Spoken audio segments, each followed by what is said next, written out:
they're not going to give up until they've beaten Hamas after what they did. You think 30,000 dead civilians, 70% of whom are women and children, is an effort to minimize civilian deaths? Yeah, but 13,000 of those are Hamas. The way I see it, 30,000 deaths is a horrific genocide, and it's actually unique for any major military confrontation or operation we've seen in modern history.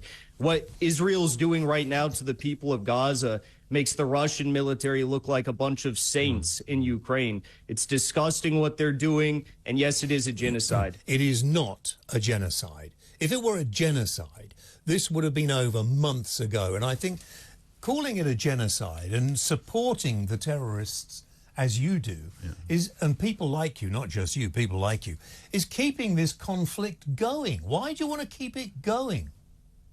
Why do you think a genocide is only supposed to take a month or 2 months? Do you know how long the Rwandan genocide lasted?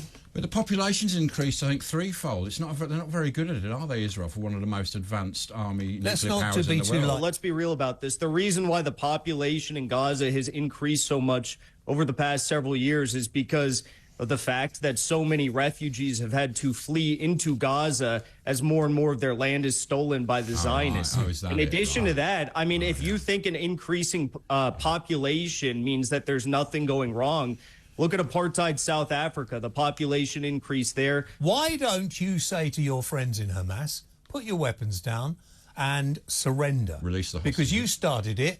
Now surrender, and then we can have peace. Why don't you tell them to surrender?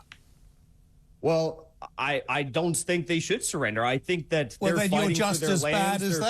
They're fighting. You're just as bad as they are. You asked me a question. Let me answer your question. Well, okay? your question's going to upset me. But go on. History didn't begin on October 7th. The people in Palestine have been persecuted, killed, genocided, and had their land stolen from them for decades upon decades.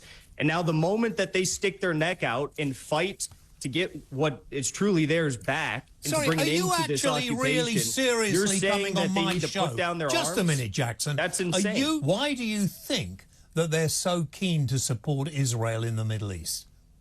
It's very simple. Israel, just like Ukraine is for the United States to Russia, Israel is a proxy for the United States to achieve their political and geopolitical goals in the Middle East, to try and limit Russian influence in the region and to try and prevent Shia domination of the region. So did you support Al-Qaeda and ISIS then?